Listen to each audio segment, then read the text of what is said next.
Hi friends, welcome to Salem Padma Samayal.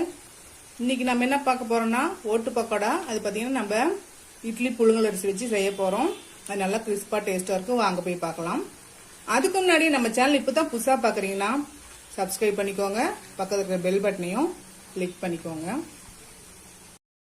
முதல்ல அதுக்கு பாருங்க, நான் இட்லி புழுங்கல் அரிசி பாத்தீங்கன்னா இந்த மாதிரி கொஞ்சம் குண்டு குண்டா இருக்கும். இது வந்து நான் 2 கிளாஸ் எடுத்து வச்சிருக்கேன். ஃபர்ஸ்ட் ஒரு கிளாஸை கொட்டிக்கலாம். மறுபடி இன்னொரு கிளாஸும் கொட்டிக்கலாம். மொத்தம் 2 டம்ளர் வேணும்.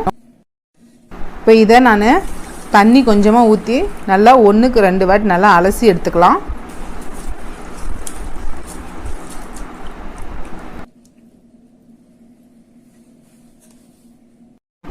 இப்போ பாருங்கள், நான் அலசி எடுத்துகிட்டு வந்துட்டேன். இப்போது இதில் மறுபடியும் நல்ல தண்ணி ஊற்றிக்கலாம். நல்லா மூழ்கிற அளவுக்கு ஊற்றி ஒரு 3 மணி நேரம் ஊற வச்சுக்கலாம்.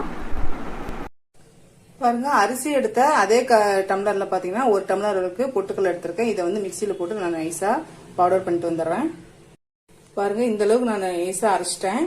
இருந்தாலும் ஒரு வாட்டி சளிச்சு எடுத்துக்கலாம். காரத்துக்கு வந்து ஒரு 7 to வரமிளகாய் வந்து நான் தண்ணியில 1/2 மணி நேரம் ஊற வச்சிருக்கேன். 10 பல்லு பூண்டு வச்சிருக்கேன். இப்போ இதை அரைச்சிக்கலாம். மிக்சி ஜார்ல பூண்டு பல் போட்டுடலாம். அதுக்கப்புறம் காஞ்ச மிளகாய் போட்டுடலாம். இப்போ இதுக்கு தேவையான அளவுக்கு உப்பு போட்டுடலாம். இப்போ இதை நல்லா நைஸா கொஞ்சமா தண்ணி விட்டு அரைச்சிட்டு வந்துடுறேன். பாருங்க, இந்த அளவுக்கு நான் அரைச்சிட்டேன். இப்போ இதுல நம்ம அரிசி போட்டுக்கலாம். இப்போ இந்த ஊற வச்ச அரிசி நல்லா தண்ணி வடிச்சு வச்சிருக்கேன். இப்போ நம்ம இதுல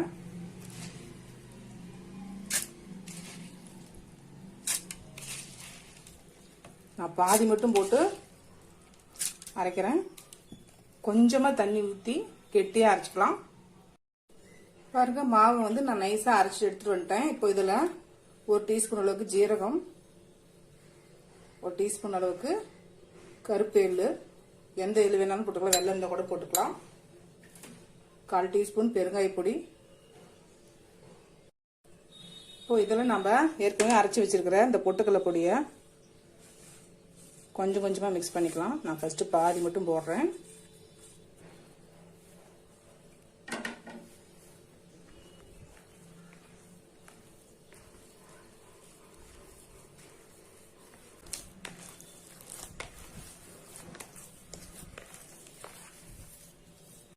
இப்போ இதெல்லாம் நான் 2 டீஸ்பூன் அளவுக்கு வெண்ணெய் வச்சிருக்கேன்.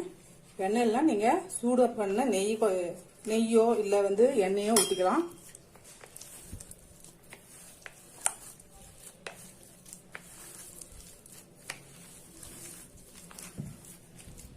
இப்போ நமக்கு மாவு ரெடி ஆயிடுச்சு. நமக்கு கொஞ்சமா உலக்கையில போடுற அளவுக்கு மட்டும் எடுத்துட்டு மீதியை க்ளோஸ் பண்ணி வச்சிடலாம். இல்லைன்னா வந்து காஞ்சி போயிடும். பாருங்க, ரிப்பன் பக்கோடா போடுறதுக்கு இந்த மாதிரி இதுல நம்ம மாவு போட்டுக்கலாம்.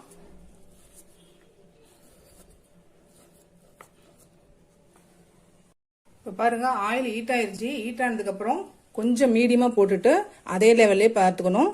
இப்போ பிழிஞ்சு விட்டுலாம்.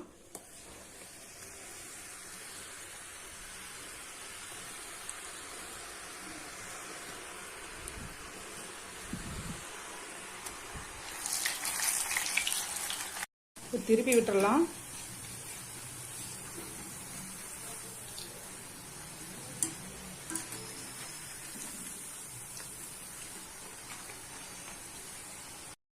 பாருங்க, சலசலப்பு அடங்கிருச்சு. எடுத்துடலாம். நம்ம ஓலை பக்கோடா ரெடிங்க. இப்ப பாருங்க, நம்ம செஞ்ச இந்த ஓலை பக்கோடா பாத்தீங்கன்னா நல்லா கிறிஸ்பா, பாருங்க செம கிறிஸ்பா இருக்கும். இதே மெஷர்மெண்ட்ல செஞ்சீங்கன்னா உங்களுக்கு நல்லா வரும். ட்ரை பண்ணி பாருங்க. இந்த வீடியோ உங்களுக்கு பிடிச்சிருந்தாக்கா லைக் பண்ணுங்க, ஷேர் பண்ணுங்க, கமெண்ட் பண்ணுங்க.